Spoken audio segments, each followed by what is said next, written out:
karakteristik kualitas yang dapat diterima. Mengukur kemampuan proses dengan mengatur diagram kendali suatu proses tidak menjamin kemampuan proses untuk menghasilkan produk yang dapat diterima. Proses harus mampu dan terkontrol. Kualitas 6 stigma. Istilah 6 stigma diciptakan oleh Motorola Corporation pada tahun 1980-an. Sebelum suatu produk dirancang atau dipasarkan, memastikan bahwa karakteristik produk persis seperti yang diinginkan pelanggan. Adapun dua aspek yang dapat menerapkan konsep 6 stigma, yaitu pertama, penggunaan alat teknis untuk mengidentifikasi dan menghilangkan penyebab masalah data atau driven. Yang kedua, keterlibatan masyarakat. Pendekatan 6 stigma diatur dalam rencana 5 langkah yang diketahui dengan DMAIC, yaitu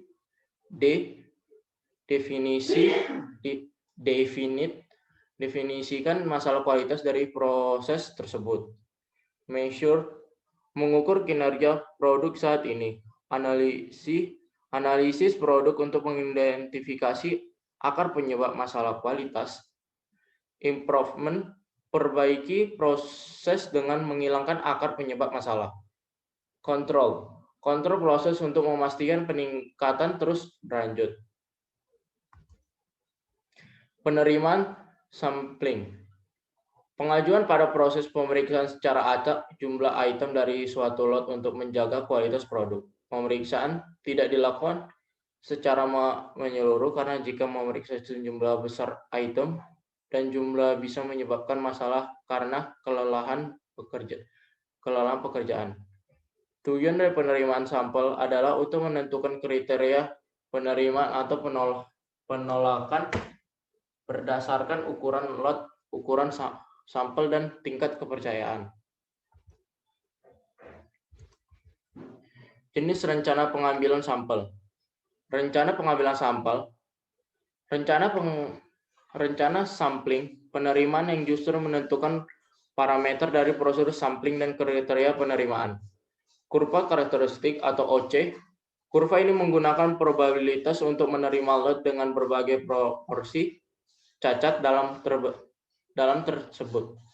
Dalam OC ada beberapa, yaitu pertama tingkat kualitas yang dapat diterima AQL, yang kedua lot toleransi persen atau cacat LTPD. Mengembangkan kurva OC. Untuk menggambarkan kurva OC biasa menggunakan distribusi binominal kumulatif untuk mendapatkan kemungkinan menerima lot dengan berbagai tingkat cacat lot. Kualitas keluar rata-rata AOQ. Dengan semakin rendahnya kualitas lot, semakin besar kemungkinan ditolak. Mengingat bahwa beberapa lot diterima dan beberapa ditolak akan berguna untuk menghitung AOQ. Implikasi bagi manajer. Beberapa keputusan penting yang harus dibuat saat menerapkan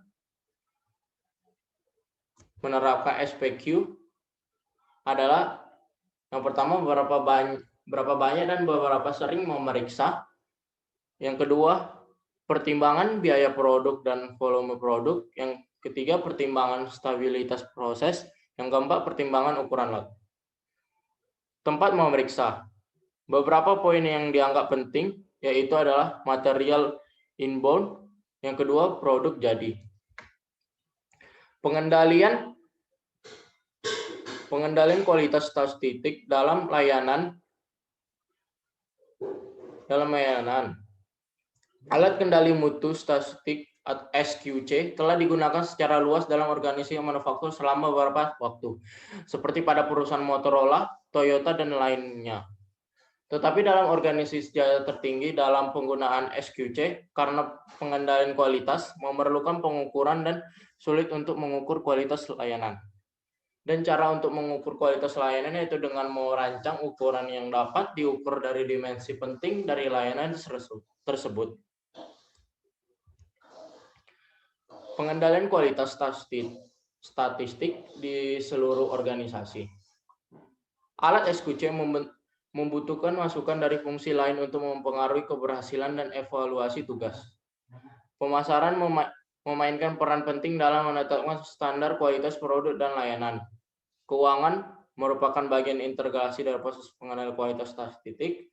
SDM menjadi lebih penting dengan menerapkan metode TQM dan SQC seiring dengan perubahan peran pekerja.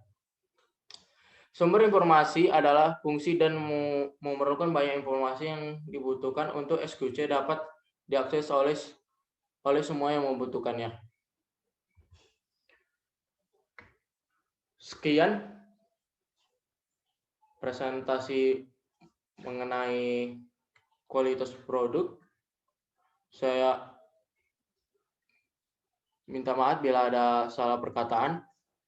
Sekian dan terima kasih.